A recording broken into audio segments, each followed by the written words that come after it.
स्वागत है आप लोगों का। आज मैं उपस्थित हूँ हिंदी साहित्य का इतिहास काल विभाजन को लेकर के। ये बहुत महत्वपूर्ण तथ्य है, इस पर बात करनी बहुत आवश्यक था, इसलिए मैं इसको लेकर उपस्थित हूँ। हिंदी साहित्य के इतिहास को 4 भागों में बांटा गया है। पहला है वीर गाथा काल। वीर गाथा काल को आदिकाल कहते हैं। समय है संवत 1050 से लेकर 1375 विक्रम संवत तक।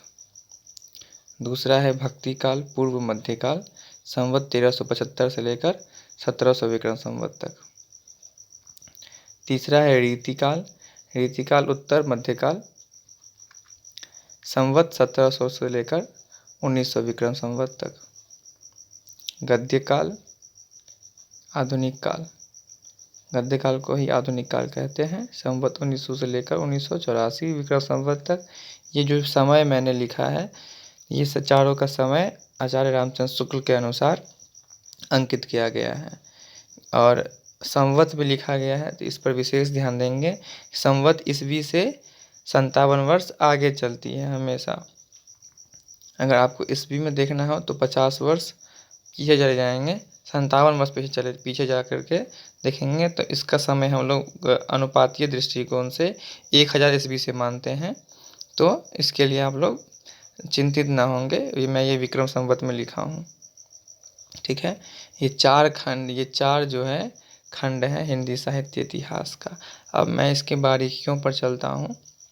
तो आदि काल में हम लोग को पढ़ना है अपभ्रंश रचनाएं, फिर सिद्ध मत एवं उनकी साहित्य, नाथ मत एवं साहित्य, जैन मत एवं साहित्य। उसी के अंतर्गत हमको पढ़ना है फागु काव्य, उसके बाद पढ़ना है रासो काव्य, फिर लौकिक साहित्य, फिर गद्य साहित्य।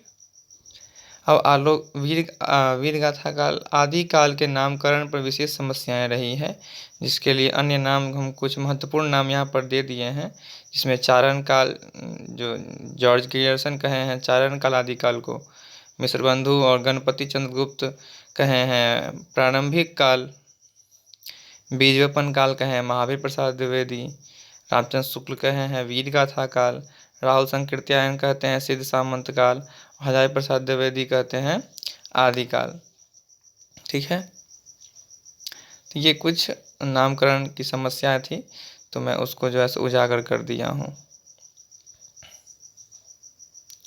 अब चलता हूँ भक्ति काल में। भक्ति काल की 2 शाखाएं हैं, निर्गुण धारा, सगुण धारा।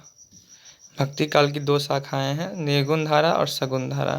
फिर निर्गुण की 2 शाखाएं हैं, ज्ञानाश्रयी संत शाखा और प्रेमाश्रयी शाखा। इसमें संत होते हैं, इसमें सूफी होते हैं। इसमें आपको देखने को भी मिलेंगे सूफी काव्य, संत काव्य, ठीक है। तो भक्ति काल के 2 शाखा हो गए, निर्गुण धारा, सगुण धारा। फिर निर्गुण धारा के 2 हो गए, ज्ञानाश्रयी और प्रेम मार्गी, प्रेमाश्रयी भी कह सकते हैं। फिर सगुण धारा के भी 2 धाराएं हैं, 2 शाखाएं हैं, राम भक्ति शाखा और कृष्ण भक्ति शाखा। भक्ति काल के नाम में कोई मतभेद नहीं है, सभी ने इसे पूर्व मध्यकाल अथवा भक्ति काल स्वीकृत किया है, इसलिए इसके नाम में कोई मतभेद नहीं है। अब आते हैं रीति काल उत्तर मध्यकाल में। मध्यकाल को 2 भाग में बांट दिया गया था, तो इसलिए पूर्व में भक्ति काल और अंत में उत्तर में रीति काल माना गया। तो इसका समय है संवत 1700 से 1900 विक्रम संवत तक। तो इसमें हम लोग को पढ़ना है रीतिबद्ध काव्य, फिर रीति सिद्ध काव्य, रीति मुक्त काव्य और रीति इतर काव्य, रीति से ऊपर हटकर। तो हम लोग उसमें पढ़ेंगे वीर काव्य, नीति काव्य और भक्ति काव्य, जो कि रीति से इतर काव्य है। इसमें इसके नाम पर भी बहुत मतभेद है, तो परंतु सबसे अधिक मतभेद आदि काल पर है, लेकिन उसके बाद रीति काल में भी हम लोगों को मतभेद देखने को मिलता है। तो त्रिलोचन कहते हैं ये अंधकार युग है। डॉक्टर रामशंकर शुक्ल रसाल और भगीरथ मिश्र ये दोनों कहते हैं कि ये कला काल है। डॉक्टर जॉर्ज ग्रियर्सन और आचार्य रामचंद्र शुक्ल कहते हैं कि यह रीति काल है। मिश्रबंधु कहते हैं कि यह अलंकृत काल है और आचार्य विश्वनाथ प्रसाद मिश्र कहते हैं कि यह श्रृंगार काल है। तो यही कुछ इस पर विशेष चर्चा अगली क्लास में कभी की जाएगी। अब है अंतिम आधुनिक काल, गद्य काल। तो गद्य काल आधुनिक काल का समय है संवत 1900 से लेकर 1984 विक्रम संवत तक, आचार्य रामचंद्र शुक्ल के अनुसार। और बाद के समय में इसको अभी तक जो है आधुनिक काल ही माना जाता है, जैसे मैंने अब तक भी लिख दिया है कि दूसरे विद्वानों ने उसको अब तक जो है सो उसकी रचना इसी के आधार पर रचना की जाती है। इसमें पहला खंड हम लोग को पढ़ना है पुनर्जागरण काल भारतेंदु युग, जिसका समय है 1857 से लेकर 1900 ईस्वी तक। ये क्योंकि आचार्य रामचंद्र शुक्ल ने तो आधुनिक काल का विभाजन अपने ग्रंथ में नहीं किया है, तो ये बाद के इतिहास ग्रंथों से मैंने ये इसको यहाँ पर अंकित किया है। पुनर्जागरण काल भारतेंदु युग 1857 से लेकर के 1900 ईस्वी तक, इसलिए मैंने ये सबको ईस्वी में ही लिख दिया ताकि सभी को सुविधा हो। फिर जागरण सुधार काल द्विवेदी युग, जिसको हम लोग कहते हैं महावीर प्रसाद द्विवेदी के नाम पर ये युग पड़ा है, उसका समय है 1900 से लेकर 1918 ईस्वी तक। छायावाद युग, छायावाद बहुत महत्वपूर्ण युग है जो कि 1918 से लेकर 1936 ईस्वी तक है।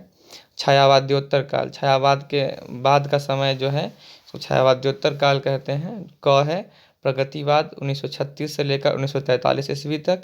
फिर प्रयोगवाद 1943 ईस्वी से 1953 ईस्वी तक। फिर नवलेखन काल 1953 से अब तक। इसके नाम पर भी कोई मतभेद नहीं है, इसलिए इसका स्थान खाली है।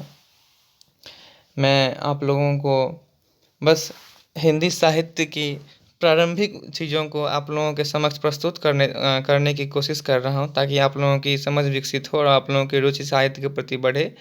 बस मेरी यही इच्छा है कि आप लोग भी साहित्य से जुड़े रहें और पढ़ें लिखें, और साहित्य में इतिहास में आप लोग का भी नाम आगे जाकर के अंकित हो।